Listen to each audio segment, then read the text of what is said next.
Alright, yo guys, what's up? Jones here again with some more Division 2 information.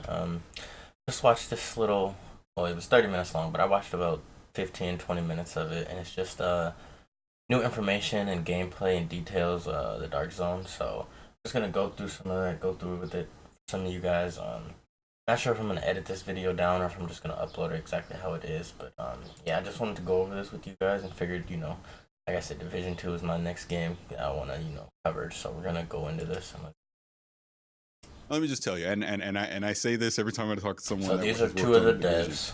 Was not a fan back in 2016. These are two of the devs. Let's see what they talk about. We're going to kind of skip through already. So it's 3 Dark Zones now. Okay, so we have it confirmed. 3 Dark Zones. We'll go back and hear it again. Kind of start talking about what's changed, because now we have 3 different zones of the Dark Zone. So let's just go into that first. I think you hit the biggest one already. So it's 3 Dark Zones now. I know you guys heard this already, but we've added so many things. So look, now we've got visuals of what it looks like. So you see the distraction zone checkpoints here. Level 25 through 29. We've got some tabs up here. So you can see this is the player, kind of when you just pull it up. Talking about the new rogue state. So we've also got a level 30 to 30, so it's kind of like the same. It probably will be level 30, and then you can keep leveling up after that, but you have a soft level cap. It focuses on your gear will probably still be able to level up, but not too much. The activities, right? That's definitely agreed. You're talking about normalization to help even the playing field for players, so there's a little less intimidation to go try out the Dark Zone. The dynamic nature of the Dark Zone, in fact, has changed completely. I would say the original Dark Zone was a little more hand scripted, right? Yeah. When we added that, we added a reward for clearing landmarks that went direct to inventory, and we found that players really enjoyed getting a little bit more direct to inventory. Okay, so what they're talking about here, I remember listening to it earlier. They're talking about the Dark Zone. Remember when you would find items from killing NPCs and stuff like that and looting them, but you would actually sometimes get contaminated items from the Dark Zone that you could not that you had to extract, and then now they're talking about how sometimes you will get items that will get placed directly in your inventory, so you don't feel like you lost out on your work and all that. You go in, you get some good loot, and then you die because there's 4 people who want to go rogue. You want your time invested to matter for you, right? So time you get more direct inventory loot as you're going along, and then when you see one of those contaminated bags, or you manage to get some contaminated loot yourself, we don't even roll the stats on that gear until after you've extracted it, so that we know that it's going to pertain to you and it's going to be better for you. And that way, whenever you see that yellow bag, like I said, this is a 30-minute video. We're going to kind of skip through all the highlights, all the good points of it. No normalization. No. And maybe you can't answer this, because this has just been my question ever since you talked about that yesterday. Yeah. The incentive to go into that space, is it going to be loot driven, or is it going to be something else that we could expect? So what I just seen is they kind of just put out like a little pulse, and it detected more Dark Zones. 3 zones will be occupied. Yesterday. But they kind of... The occupied Dark Zones. Yeah, one of the 3 zones will be occupied. Yeah. Now, and maybe you can't answer this, because this has just been my question ever run up since. Here on this bridge, and you see this purple starts going off, and then kind of scans everything. They're in Dark Zone East Recon. Dark Zone locations have been uncovered. So players want to go in there. I think first and foremost, we're presenting the challenge. What else were they talking about? I know there's more 3. Gameplay here. Is it like the introduction from each one of them? Because the first one we played, it was more like things you do in the game and so on. So what we're gonna see for the other zones? Like, if you could talk about that. Yeah, sure. The introduction missions. Talking about the introduction, and then they're gonna go into what else you can. What's the difference between different Dark Zones? Beginnings of the player's uncovering of the mystery of that particular Dark Zone's narrative, and so they're all different, and they all pertain to the story that created that. So something I'm gonna pause right here. I think I noticed earlier. I think you can have 4 guns. You can have 3 primaries and a pistol, if I'm not mistaken. Let's go back a little. This isn't a YouTube video. I can play it like frame by frame, but let's take a look. Okay, see, he's got 100 round like machine gun out, 5 grenades, and 3 revives, or 3 med packs. So as he comes down here on this enemy in front of him, he drops down and he switches to his shotgun. Okay, so see, this player only has one gun, a shotgun, two primaries, and a secondary, oh, whatever, sidearm, we'll call it. And so they're all different, and they all pertain to this access to go complete that intro mission. And you can do it at your own pace once you have the ability, once it's on your map and you can actually go do it. It's up to you to decide you want to do that. But it will tell you more about that particular zone, and they're all very different because of that. So they have very different stories, they're different biomes, and they happened at different. I think it's important to note also that we're taking that I think we can say also is that I'm looking at Stone is that you can complete those intro missions without needing the Xbox Gold or the the premium tier of multiplayer. That's good. Because they're group phase only. You can do them on your own without needing that extra tier of unlock. So okay, so what it just sounded like is you'll be able to play the game how you would like to play it, cannot access the specific. Anyways, sounds like what they're doing here is giving access to all the players, even if you don't have Xbox Gold, PlayStation Plus, or a premium subscription on PC for the multiplayer. That's what it sounds like. We've really focused on all. Okay, so I'm going to go back real quick. What they're talking about here is, well, I'll just let them talk about it. Of the rogue system, right? Make sure it's not just about PvP. I think what we've done is we've really focused on all the stuff we've learned from the original game, like how players react to timers. Do they like to run them down? Do they like to run away? We've made improvements to how manhunt is, how players can approach the manhunt clearing, how opponents of the manhunts, how they can approach, finding them and the rewards. That the whole process was massaged. I mean, we really haven't changed a whole lot from the original game if you've been paying attention. The rogue toggle is still there. Now you can toggle rogue without toggling rogue, right? It's the actions in the world that do it. So it's a refinement and evolution of the system, really. Yeah, we've added a lot of PvE depth with basically any action that you can do as a shade agent, be it unlocking chests or gathering a dark zone drop. We can, as a player, you have this constant choice, this little angel and devil moment every time you do a normal action. You have the opportunity to decide, do I want a little bit more? Do I want to go and so something I just noticed, I don't know if you guys remember Division tech and everything else, but look, when he kills this enemy, he picks up 3 electronics. So rather than like having to hit the boxes and stuff, if you see down here, the 3 electronics. You need to decide, do I want a little bit more? And still kind of stay in the shadows. But if another player sees you, players are if you're savvy enough. And just talking about how it works. Challenging landmarks, right? So like here goes more gameplay. This is what we really want. And those should be clearable by a solo player as long as they're generally, I can turn the speed down. Look at that. And like I said, with all the science feedback, it's generally pretty easy to kind of identify where the hot areas are on the map at any given time. And so you don't see individual players per se. Making sure that it's about skill. If you get outgunned, you get outgunned. If someone knows the landmark better than you and they flank you, okay, well, they got you. But communication, the normalization, and the fairness is going to be there this time. And then, like we said earlier, the other big thing there's a lot of explosions and screen shaking and stuff going on. You are going to get good gear in the dark zone. So I can't wait to play this on PC because it's going to play. Look at that kill feed, though.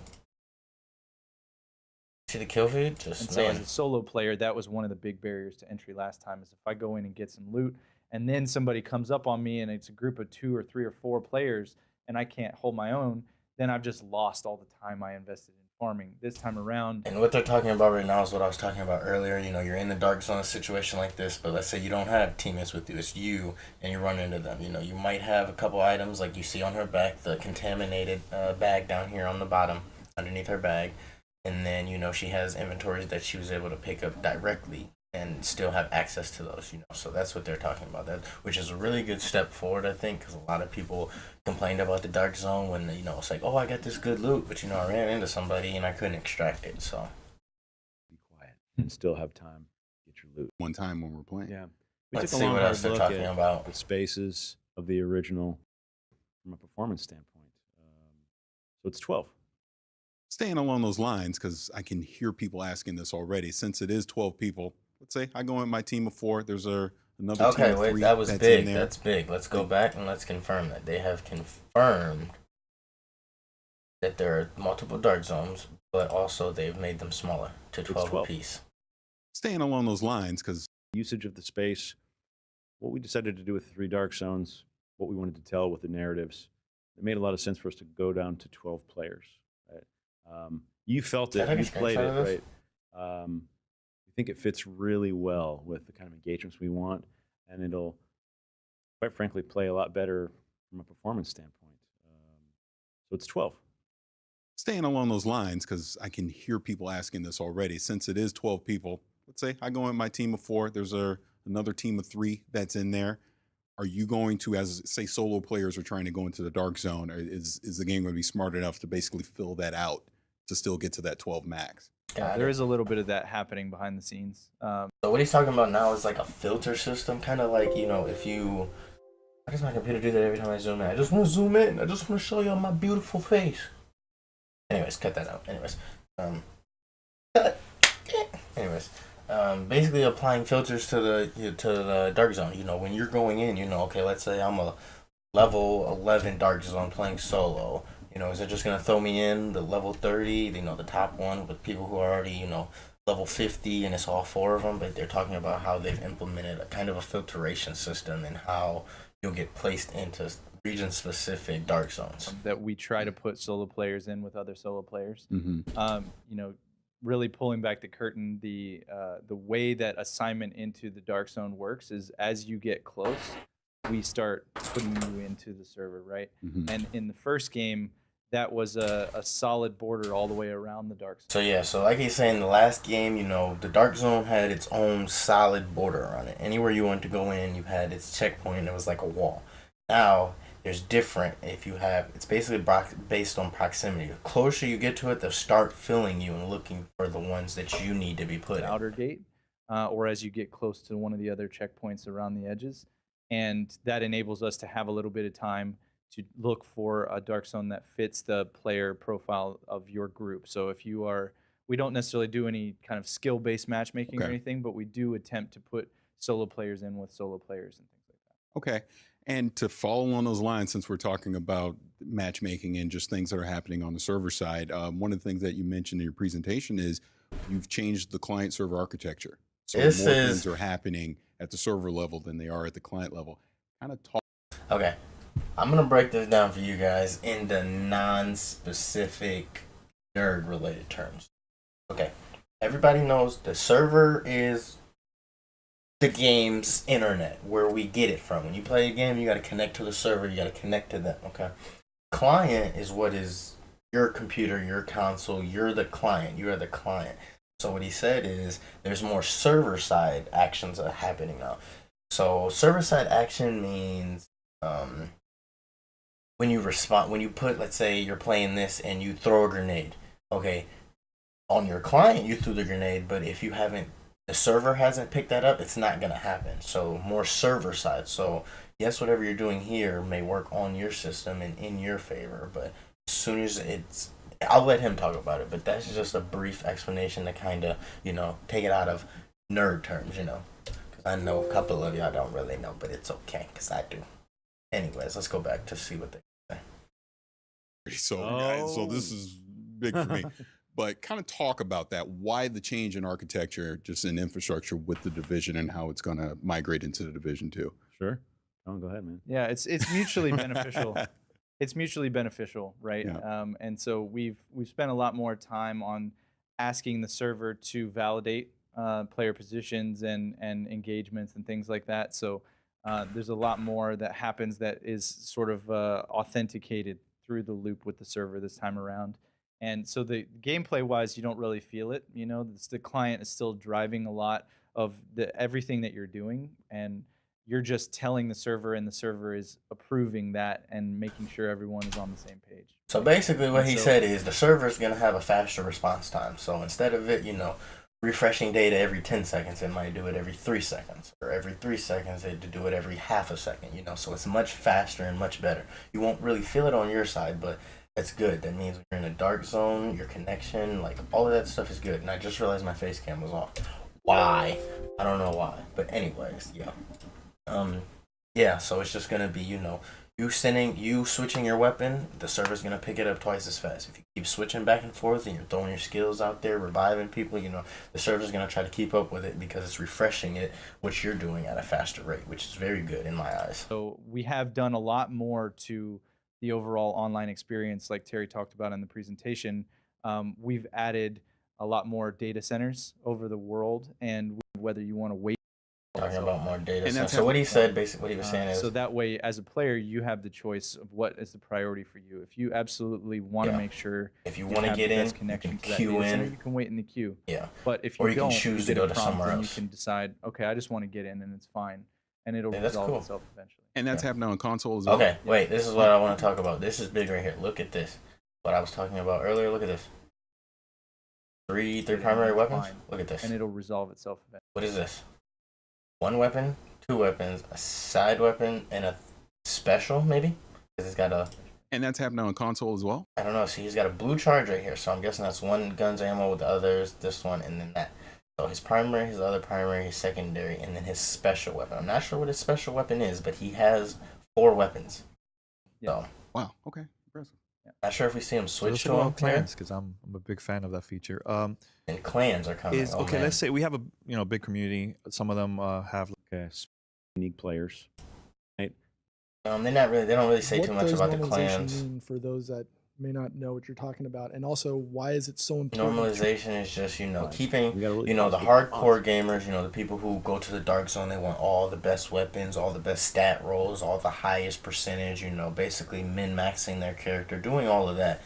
But keeping the game normal for the people who pick it up and play for an hour a day and still want to see progress, So, of course, kind of like Destiny, that's the only game I've ever played. Well, not the only game. The only game that I can say I can use as a relatable topic in this instance. Like, you can play for an hour and you'll still see progress and leveling up. You'll still get weapons that are good, but you won't get, that gold M4 that came with a red dot and it has reduced recoil and it has a built-in suppressor into it versus, a scar you go find that has high damage, but nothing else, So it's not, keeping it normalized for all the player bases, not just the people who play 70 hours a week or the people who play 7 minutes a day. So concerned that you haven't had time to grind any gear, So it just means fair. I think that's the Fair, simplest like way. you said. Is going to be brought But in. as you see, we have more. He's got a ballistic relative shield. difference from everybody else that's in there with Got you, so that you're able yeah, to they put him down. compete He's on a night in and night manhunt. out with I people see. who might have 3 or 4 times the amount of time in the game that you do. So once you go into Doing. We explained it on stream a few times, and we kind of told the community who was paying close attention. But this time around, we have a button press toggle to view the normalized stats inside the game. So when you view your inventory, you can see exactly what we're doing. And we're not trying to turn on and off talents and things like that with normalization. What you come in with, we're respecting your RPG choices, right? But we are able to show you right from the character sheet what exactly we've done to your build so that and you can still min-max even within those parameters. a little bit more about that. Sure, I dominate. don't know what question was. Here, we played Skirmish yesterday. We also played another game mode. Can we talk about a little bit more about that? Sure, domination. Yes. Yeah, what would you like to know? So skirmish Why? and domination, Why? Oh, PvP. Why domination as a game type? Why not maybe bring in other game types? yeah. I think it was a great start. I mean, Tony and I, it might have been a selfish choice. I don't know. I love Dom, and it's a game mode that everyone. But yeah, see, domination It's confirmed. permeated this, the gaming scene for really teaching players. Of course, there's going to be players that have never done it. We recognize that. So Some really intricate strategy and inevitably what we call I'm not gonna go Wise over the get entire to- video. Like I said, this is just an informational Well, video. Let you whatever guys the know dark the zone more. or Let where you you're guys going see with the. PvP. And see, here we go again with the I 3 love weapons. bars. As a gamer, when I do a specific thing, I'd like to be rewarded for that specific thing. And we don't consider Dark Zone to be the same as organized PvP because Yep. conflict is it's truly about playing against other players. So We I had- remember listening to this earlier. What he's basically talking about is there will be event or mission specific rewards. Like Dark Zone loot isn't gonna be the same as PvP loot because you do different things. You have different reasons, different things you need to do with it. So that makes sense. I don't want to get a PvP role inside of PvE. I don't want a gun that does extra player damage when I'm fighting NPCs, or just little things like that. You know what I'm saying? Isn't something for everyone sort of umbrella, right? Where we know that some players are not really as interested. The environment, just the level design just is incredible. It Thank really you. is. I found myself many times just going, wow, that's the Capitol building in the background. And but yeah, this really is Washington D.C. and in this whole post-apocalyptic world, or whatever you want to call it, with the virus and everything. But that feeling of being in the dark zone and knowing that, yeah, this really is this is a real place that I could drive to today if I wanted to, and it exists in the world. Great.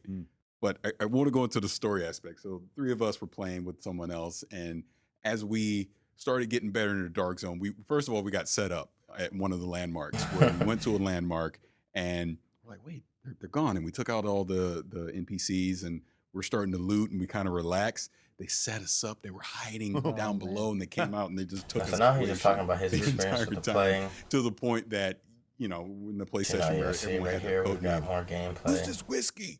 Who's this? It's like we're constantly that balance. Yes, Stone. We're wrapping up. That I don't know what to do. I feel intimidated. I don't want to play this game because it's too much. Yeah, the Dark Zone. I love the Dark Zone because it's all about the story you generate. Like you said, you just told us a story, and it will be intimidating. I need a thumbnail with their faces looking kind of surprised. So that's what I'm looking for. Your night people in the betas, and that's why we need people's feedback all along the way. Oh, okay, it's going to be an ongoing conversation, just like it was the first time. Excellent. Well, gentlemen, thank you for your time. We really appreciate the time. So yeah, guys, I don't know. Let's let me know what you guys think. Are you guys excited? I am. I don't know why I put myself in the middle of the screen and I just moved that. Anyways, appreciate you guys for tuning in. Let me know down in the comments. Are you guys excited? What do you guys want to know? I will try to find out more for you guys. Let me know. Just write a comment down below and make sure you guys like this video if you enjoyed it, or you can leave a dislike if you didn't. But don't do that, because I don't know why you wouldn't like this content. This is news. This is me giving to you. Me giving to you. Anyways, appreciate you guys for tuning in, and I'll catch you guys in the next video. Peace out.